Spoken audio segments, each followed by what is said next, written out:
இன்றைக்கி என்ன பார்க்க போகிறோம் அப்படின்னா ஆப்பிள் மில்க் ஷேக் தான் பார்க்க போகிறோம். அதுக்கு என்ன தேவைன்னா இது வந்து கனட்ஸ் மில்க் எடுத்திருக்கேன், ஃப்ரெஷ் க்ரீம் எடுத்திருக்கேன். இது நம்ம கேக்குக்கெலாம் செய்வோம் இல்லையா, அந்த ஃப்ரெஷ் க்ரீமு.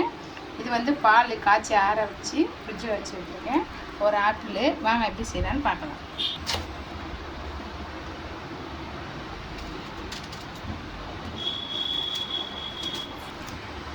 நமக்கு இந்த தோல்லாம் வேண்டாம். தோல்லாம் இருந்தால் கொஞ்சம் ஒரு மாதிரி கசக்கிற மாதிரி இருக்கும். அதனால் தோல்லாம் ரிமூவ் பண்ணிவிட்டு வேறு அது மட்டும் நம்ம இது மட்டும் போட்டுக்கலாம், தோல் இல்லாமல் போட்டுக்கலாம்.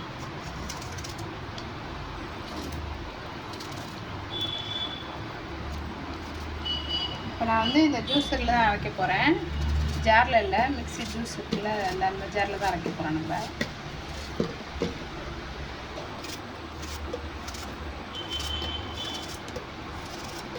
இப்போ வந்து நம்ம எல்லா ஆப்பிளும் இப்போ கட் பண்ணி முடிச்சிட்டோம். ஒரு ஆப்பிள் தான்.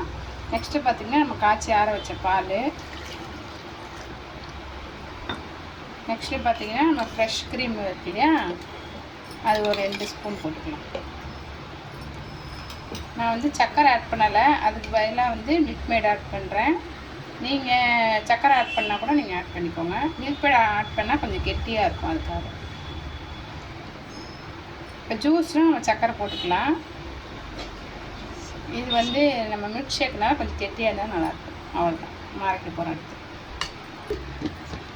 இப்போ நம்ம அரைச்சிட்டு வந்துடுவோம்.